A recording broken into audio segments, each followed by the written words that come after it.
nung last ano.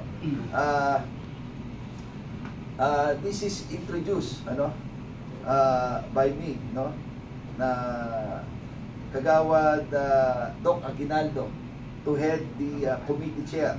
Since hindi nabuo ang BOD noon, nagkaroon ng executive meeting. So during the executive meeting, I assigned, no,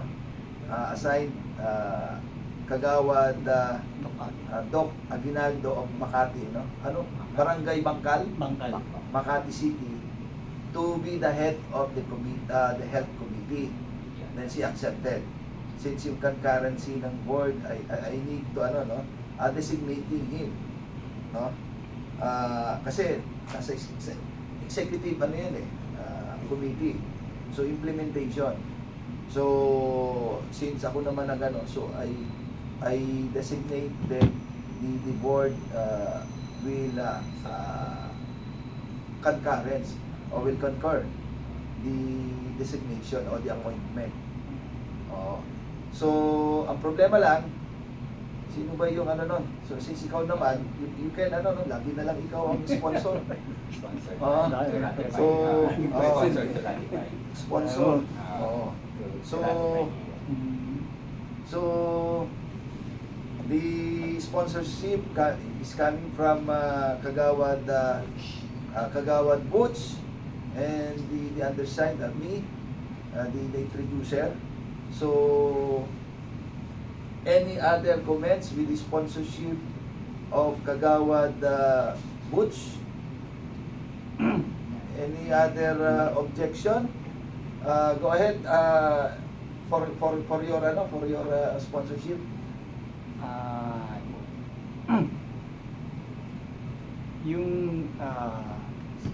Yung si Doc Agi bilang member din ng Matatag Cluster, kaya maganda rin po yung proposal ni Press na gawin siyang committee head, being a doctor, a dentist, si Doc Agi. Kaya medyo nasa linya niya na yung pagiging health committee chairman.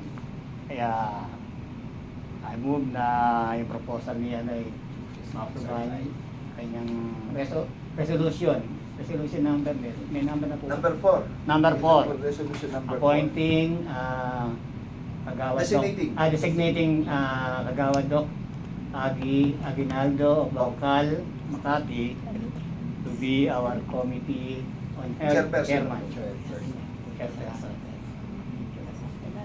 Any objection? Any clarification? Inquiry about the sponsorship of our gentleman Kagawad Butch Del Carmen? There's none? The resolution is approved.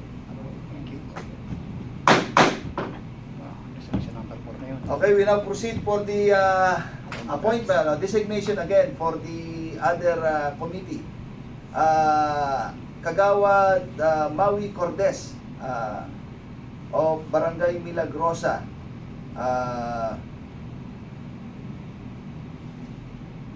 District Quezon City, to be the chairperson of the Committee on Legislative Matters. This committee provide us to assist in terms of preparing legislation in our barangay,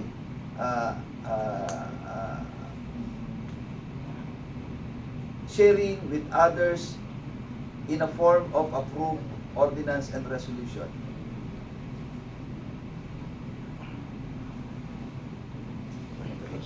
Any other inquiry?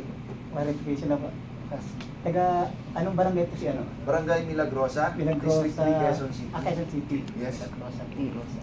District 3. This is the one who give us as one of our resource person during the parliamentary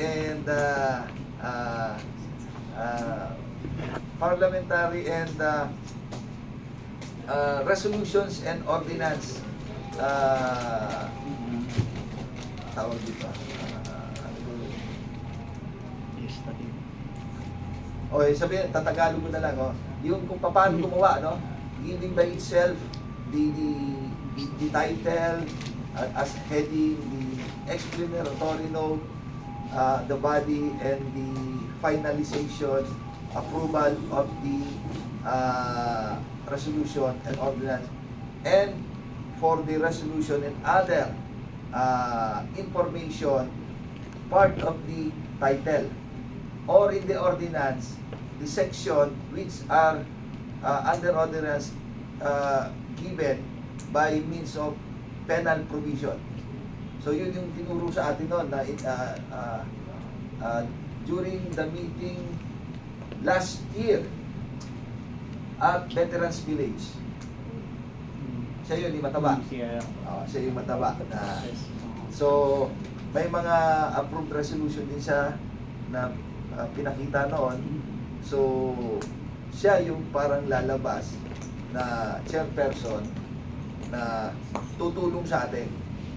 No? Tutulong sa atin. So, who may sponsor kagawad, you may sponsor the appointment. Sponsor. Kailangan may sponsor. Ay, board eh. On behalf of Board. Board kasi. Tatlo lang kayo, dapat. Ikaw na? Okay. The resolution designating kagawad Maui Cortez of Barangay Milagrosa, Quezon City as chairperson of legislative matters is hereby sponsored by Kagawad Naning Cayetano of Barangay Bayan-Bayanan, Malabon City. Any other inquiry, questions about the sponsorship of Kagawad Naning Cayetano? Go ahead, Kagawad Naning Cayetano. I saw the approval of the designation of Kagawad Maui Cortez. Cordes as legislative committee. Okay. The motion of Kagawad Naling Cayetano for approval of our resolution number 005 designating Kagawad Maui Cortez as the chairperson of the Committee on Legislative Matters. Any objection?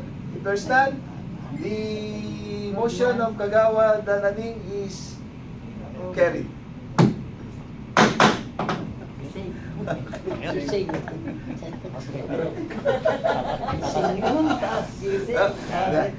Hindi naman, natututo tayo, di ba?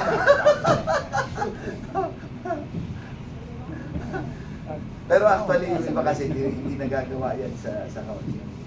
Hindi nagagawa yan. Minsan pa nga, pagka hindi nagkakano, bigla na lang may papasok. Pag hindi kayo magkaintindihan, lalo na pagka... Kasi ang kagandahan yan, pag minority ka, makakapagsalita ka. Pero doon sa council meeting, pag walang parliamentary procedure, minority ka, matatakpan ka, hindi ka na magbibigyan. Oo. Salita. Oo. Pero kung marunong ka, pwede ka mag-object, pwede ka mag-raise. Mag-raise. Oo. Pwede ka mag-raise. Pwede mong questionin yung ano. Oo. Pwede ka nga pagka ganun, hindi ka pinagbibigyan, pwede ka pumunta sa city secretary to ano. Oo. Yun yung ano nun, yung kagandahan nun. Kung alam nyo yung gagawin ninyo. Kasi otherwise, ang magiging patayan yan, lalo na yung parliamentary. Kasi alam naman yan, bakit nila nire-recognize. So, just to raise your concern about that. So, ano pa yung ano? May nakalimutan na ako. Nilalang po. Nilalang. Ayun, kita ko na. Meron na. Hello, welcome back. Kasi tayo sa lamig eh. May nakalimutan pa ba ako?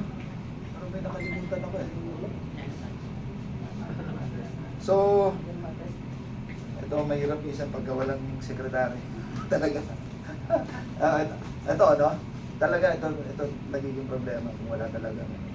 Hindi may susulat ang mga minutes of... Kaya nga nagiging highlights lang, highlights of the previous meetings, nababanggit lang natin to. Ang hirap eh. So lahat voluntary nature ang galaw natin. So gusto man natin maging maayos yung proceedings, maging maganda. So pwede naman tayo mag-usap ng kwento na parang nasa kanto lang, di ba? Pero balang araw, malay natin si Kagawad Ignacio, si Kagawad, nandun na sa City Council, marunong na makipag o si Kagawad Boots, nandun na sa Congress, siya pala ang party list representative. Hindi namin naasahan yung mga ganyan sitwasyon. O at least, di ba natututo? Oo. Na-exercise natin yung ating part ng as part ng parliamentary procedure. Nagagawa natin yun. Actually, hindi nagagawa ng karamihan yan. Nag-uusap lang yan. Oh, pwede na yan, okay na yan. Ganun gagawin eh. Nasaan na yung pipirmahan ko? Pirmahan ko na yan. Oo. Totoo naman yun eh. Real talk yun. Kaya gawad Janet nga, wala.